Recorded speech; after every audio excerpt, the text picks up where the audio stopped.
আপোনালোকে জানে যে আমাৰ অসমত কোনো সিনেমাৰ ট্যাক্স এন্টাৰটেইনমেন্ট ট্যাক্স নাই কিন্তু ভাৰত চৰকাৰে সিনেমা টিকেটৰ বিনিময়ত এটা জিএসটি কালেকশন কৰে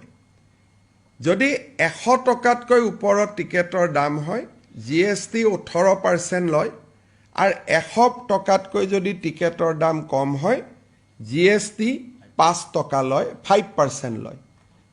কিন্তু ইয়াক কালেক্ট কৰে সেন্ট্ৰেল গভৰ্নমেন্টে আৰু এমাহৰ পিছত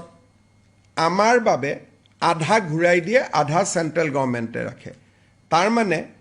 18% যদি জিএসটি লয় তার 9% রাজ্য সরকারে পায় 5% যদি জিএসটি লয় তার 2.5% রাজ্য সরকারে লাভ করে আমার শিল্পী সকলোৰে মৰমৰ আদৰৰ জুবিন গাৰ্গৰ জীৱনৰ শেষ সিনেমা ৰৈ ৰৈ বিনালে সিনেমা হলত 31 তাৰিখে আহিব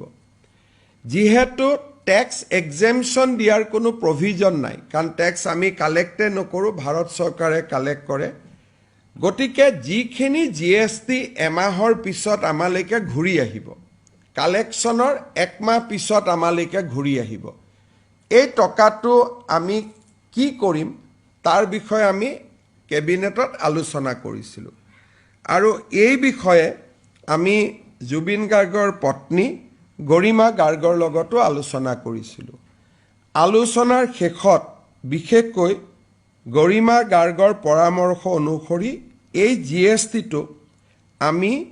কলাগুৰু আৰ্টিষ্ট ফাউণ্ডেশ্যনক উভতাই দিম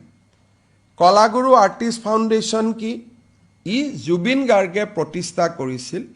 আৰু ইয়াৰ ফাউণ্ডাৰ আছিল জুবিন গাৰ্গ আৰু জুবিন গাৰ্গে কিয় প্ৰতিষ্ঠা কৰিছিল বেমাৰ আজাৰ হলে শিল্পীসকলক সহায় কৰিবৰ কাৰণে আৰু বানপানীৰ সময়ত ৰাইজক সহায় কৰিবৰ কাৰণে ষ্টুডেণ্টক এডুকেশ্যনত সহায় কৰিবৰ বাবে জীৱন কালত জুবিন গাৰ্গে কলাগুৰু আৰ্টিষ্ট ফাউণ্ডেশ্যনটো আৰম্ভ কৰিছিল আমি ৰাজ্য চৰকাৰৰ যেটো জিএসটিৰ অংশ আমি কালেক্ট কৰিম এই গোটেই কালেকশনটো আমি কলাগুৰু আৰ্টিষ্ট ফাউণ্ডেশ্যনত আমি ডনেট কৰিম